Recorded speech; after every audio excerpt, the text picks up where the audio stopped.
Malaman natin kay Attorney Sir EB dahil naipaliwanag niya sa kanyang Facebook post yung hinahanap no na pondo ng Office of the Vice President na siyang subject ngayon sa mga kasong isinasampa laban kay Vice President Sara Duterte. Yung paliwanag niya kasi napakalinaw no na parang nami-misconstrued o nililihis ang taong bayan doon sa hinahanap na 612 million na pondo ng OVP sa loob po ng 2 taon.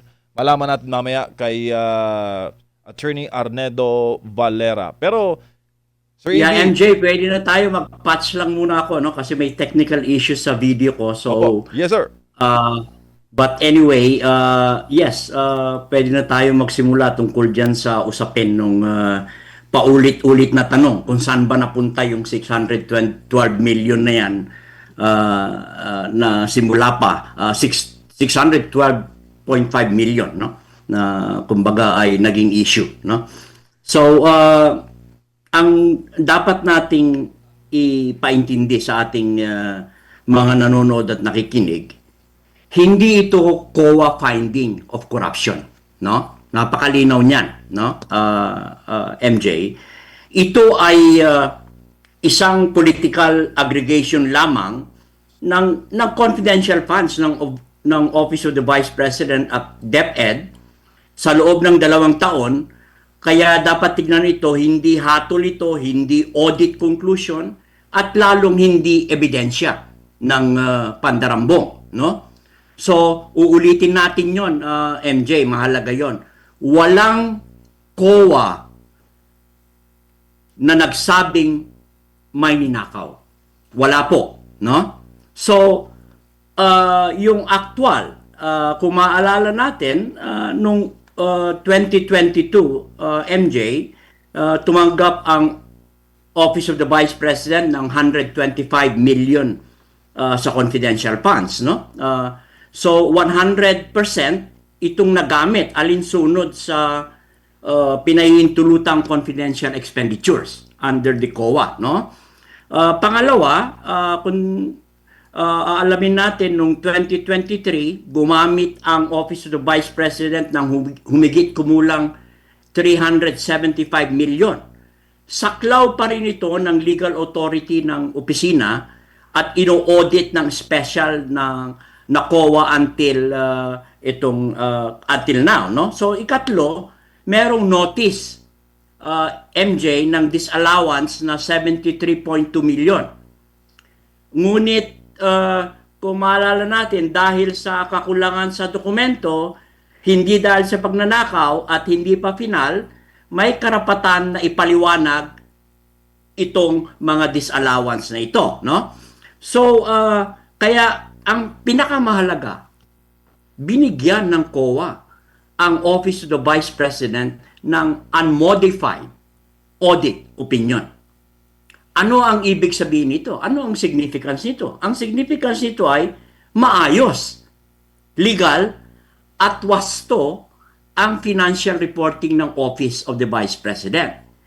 So, kung may korupsyon, hindi ito ang magiging audit opinion ng COA. Tandaan natin na independent body ang COA. Siya ang tinalaga ng ating saligang batas, MJ, no? So, ang tanong dyan ay saan ginamit ang confidential funds? Ito na yung kadalasan na tinatanong na ibinabato, no, ng mga church groups na katunayan ay nakita ko ay may plunder charges na kapafile pa lang, no? Dapat nating maipaliwanag nito na malinaw ito na gamit sa ilalim ng Joint Circular 2015-01, no? At lalabas din ito. In fact, may Senate investigation tungkol dyan. But because they are confidential funds, kaya nga tinawag na confidential, hindi pwedeng sabihin. Pero babanggitin natin yung overview kung saan ginagamit ang confidential funds. Hindi ito palamuti sa budget, no? Gamit nga ito sa Joint Circular 2015-01. Kabilang dito, MJ, yung number 1, surveillance laban sa bantan sa seguridad. Malinaw yan.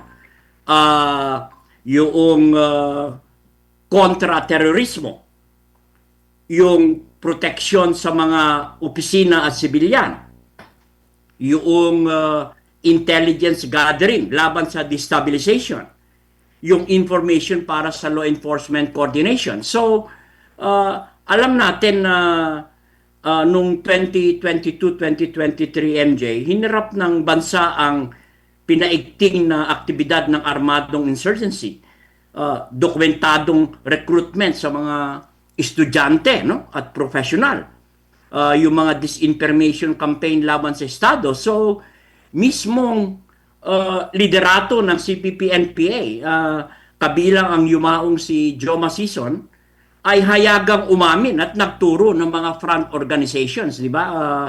Naging diskusyon natin yan sa iyong programa, MJ.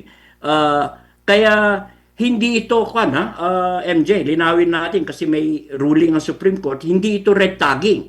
Ito ay dokumentadong realidad. Kaya mag-ingat lang tayo dahil hindi lahat ng kritiko ay rebelde. Hindi lahat ng aktivista ay kalaban ng Estado. Ngunit, hindi rin maaring magkunwari na walang infiltration. Lalo na kung ang insurgent leadership mismo yung nagsabi at umamin na ito yung mga front organizations natin. No? Ang kailangan ay eksaktong ebidensya. Ang kailangan ay legal na proseso. At of course, paggalang sa karapatang pantao, hindi pananahimik, hindi propaganda, no? So ang malaking tanong para sa sambayanan, habang inuusisa ang Office of the Vice President sa daang milyon, may isang tanong na ayaw sagutin ng marami. Ito yung nababanggit din ng ating kasama ngayon na yung ating guest at iba't iba pang mga guest ninyo. Bakit walang galit sa 4.57 billion na confidential at intelligence funds ng Office of the President noong 2023 lamang, MJ, no? So, para sa konteksto nito, MJ, 10.4 billion ang kabuang secret funds ng gobyerno sa isang taon. So, 3.6% lamang dito yung bahagi ng Office of the Vice President. Pero ang target ng demolition narrative ay ang Office of the Vice President. So ang tanong, nasaan ang investigasyon? Nasaan ang galit?